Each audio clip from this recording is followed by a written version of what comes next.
Makinis, manipis, minsan, madungis, pero masarap.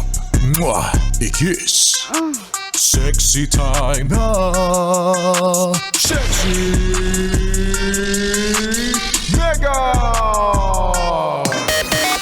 Ngayong araw ng Wednesday, gusto pong ilahad, no? At ipaalam ni Sexy Megan sa inyong lahat na kung wala na po kayong mapag-deliveran ng mga maleta na yan, dahil mukhang ang mga tao natutroma at natatakot na, ibibigay ko po yung address ko, i-deliver nyo po sa bahay namin.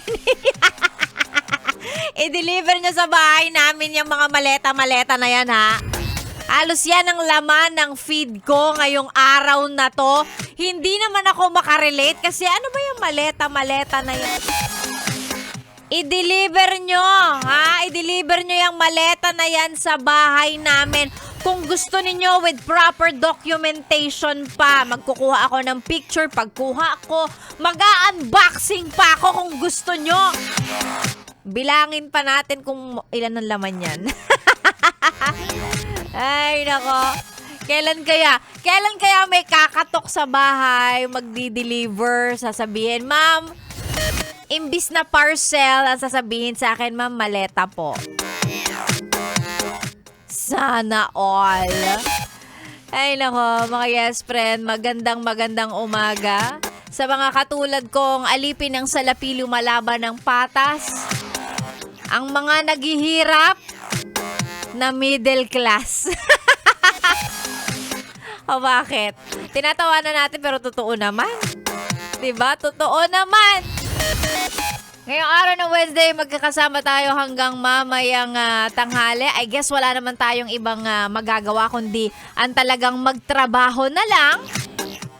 Pagtrabaho na lang kasi mukhang malabo naman din talagang merong mag-deliver sa atin or may magbigay sa atin ng male-maleta na ang laman ay limpak-limpak na pera.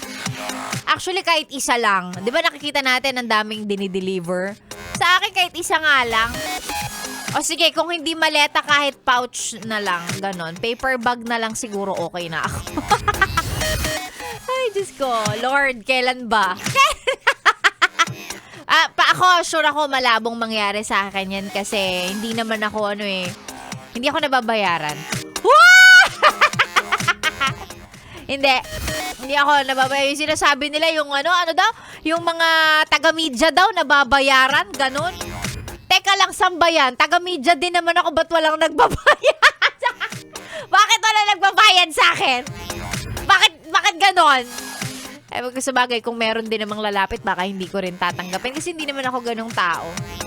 Keberna kung wala akong pang grocery. Pero eto na lang muna, magandang umaga sa mga nakatune in sa atin, nag-e-enjoy sa tugtugan natin ngayong umaga. Yung mga nandyan sa Verasa, Santa Rosa, Laguna, lagi daw nakatune in. Sabi ni Maria Fe Javier, magandang umaga.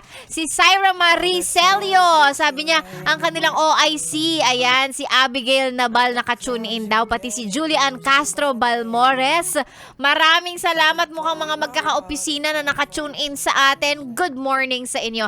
Ang mga pa-shoutout po ay isend lang sa ating Facebook page, DJ Megan Yes FM. Kasama mo dito lang sa 101.1 Yes FM. Solid! But you still hit my phone up.